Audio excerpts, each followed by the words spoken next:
very excited to be here today. A great follow-on from Cherry, who I think really begins to describe some of the complexities around impact. And I'm going to look at this from quite a personal perspective. I'm going to romp you through my career of many years more than I'm going to admit to, because it's something I've been thinking about for a long time. And impact is a journey. For me, it's been a very personal journey. And what really sort of started me thinking about this, I suppose, was back in the 1990s when I was at Oxford University Press. I was sent on a course on how to write press releases. And I was the only academic publisher there and seen as a bit of an oddity. And I remember quite a confrontational conversation with the course leader, who was a journalist, very opinionated, and he quizzed me on why are research articles written to be so incomprehensible. And I was totally taken aback. This was a new view for me, and I defended this really assertively, and can remember saying, you know, science is really complicated. Ordinary people couldn't and don't need to understand it. What a crazy idea.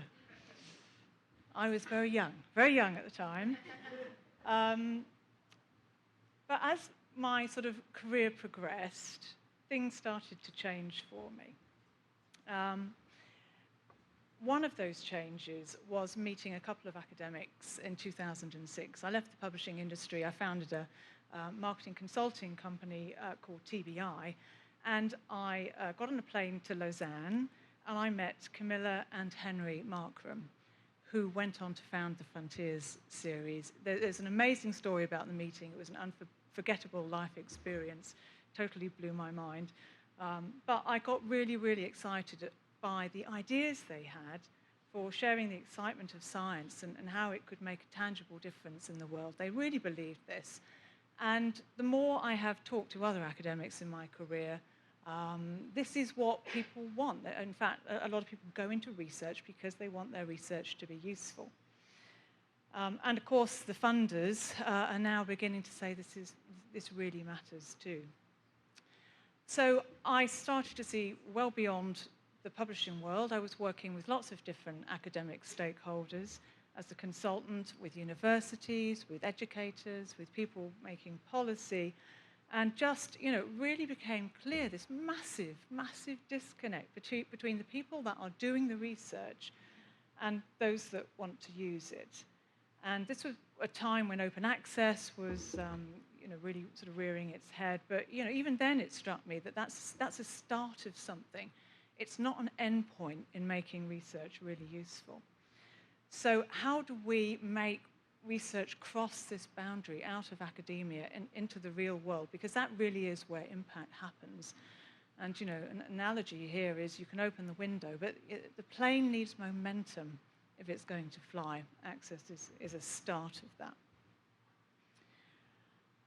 So back in 2006, I don't think I knew what impact was or had thought much about impact at all. It wasn't really discussed. You know, you published an article, great, you got your citations, that was job done.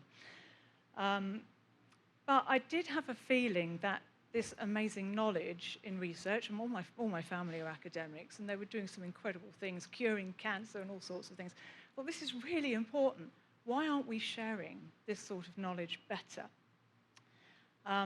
And I was also quite influenced by Alan Alda, who many of you may more closely associate with MASH, but also is a really passionate science communicator. And he runs set up the Alan Alda Centre for Science Communication. And they do a lot of work with researchers, helping them explain what they do, the kind of impact that they're having. Getting that sort of training into the system is really important. But for too many people, this kind of excitement of science is lost in this hugely technical, difficult jargon. It's very incomprehensible. If my father could explain his research on gene technology to me, you know, I knew he could do it to the rest of the world. He just wasn't doing it through his academic papers. And, you know, it's not just public that want and need access to knowledge. It's also industry, the media, it's policymakers, these expert audiences. I've gone to meetings full of rooms of policymakers saying, I don't know how to understand what coming out of the research community matters to me. So there's this massive disconnect between what we're doing in research and all the people that want to use this information, and that's where impact happens. The very top tier of research gets attention. Some of those kind of blockbuster articles will get covered in the media. But academic progress is a slow and gradual thing. It accumulates over many, many years, and we're struggling to kind of define and acknowledge those contributions and attributions as it is already. You think of something like the COVID vaccine, which of course is cited as massively accelerated research impact, but it's built on research going back to Jenner, 1796. Impact is incredibly long term. So all of this was on my mind in 2014, tracking forward a few years when I co-founded a company called Kudos, really looking at how do we help bridge the divide between those that want to use research and those that produce it, also make research more comprehensible within subject areas and across disciplines, so within academia as well.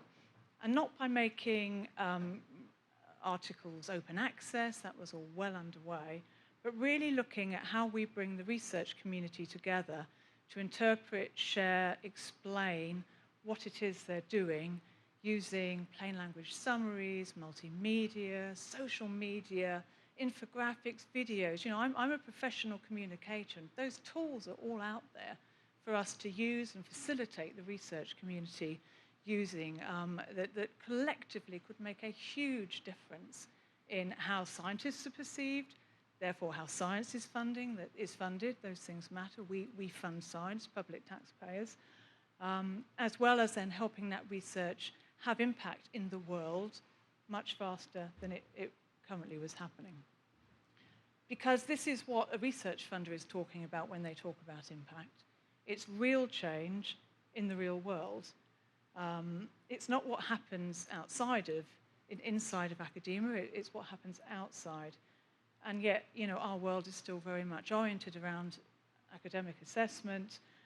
It's got a role, of course. I think we probably will start seeing some impact, academic impact measures correlating with other forms of impact, societal, economic.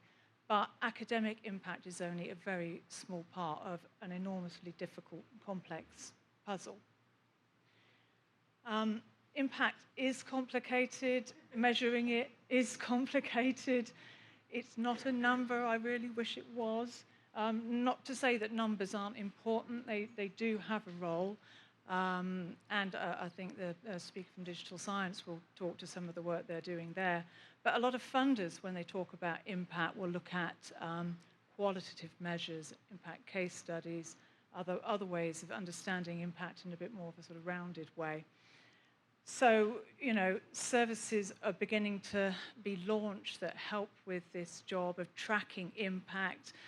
People like ResearchFish, Impact Tracker, Kudos all have ways of logging impact. But what we really need to sort of get focused on, I think, is what are the kind of pathway to impact. And the more we looked at this challenge in Kudos, we thought that solving impact is going to be a really, really big job. Massive data analysis, lots of AI, lengthy period of time. I mean, there are some people in this room with those kind of resources, but sadly it's not us. So we thought, what can we do at Kudos to sort of help with this challenge? And what we found when we looked at a lot of academic impact models is that they have good communication at the heart of them. This is how impact starts. So you've got to get information in front of the right audiences. They've got to be able to understand it. They've got to change something as a result of having that information. And then you need some form of amplifier, whether that goes into policy or the media help. Then you start getting impact at scale. So that's quite a big range of activities that we need to support the research community with. Now, when we start thinking about communication as the start of impact, then we have some leading indicators to work with. if not measures of impact themselves, perhaps measures of the start of impact. So that's where we decided to sort of focus our efforts at Kudos. So, and again, being a professional communicator, we look at some of the sort of communication analysis models out there. You look at reach, resonance, results. How is the information traveling through the world? How is it being received? How is it being acted on? That in itself is not impact, but we think it's the start of impact. And at Kudos, what we're also really interested in doing is looking at that start of impact and also logging impact in this slightly more qualitative manner, and then starting to join those two things together so you understand what impact drivers are. How are we communicating? What's the downstream impact? What led to what? Really, really exciting area that we're working on. So there is a huge amount to be done. It's going to take lots of different parties to solve this puzzle and help make us make progress. But I think the end game surely has to be to develop measures collectively that makes research more useful, more quickly in the world. So thank you very much.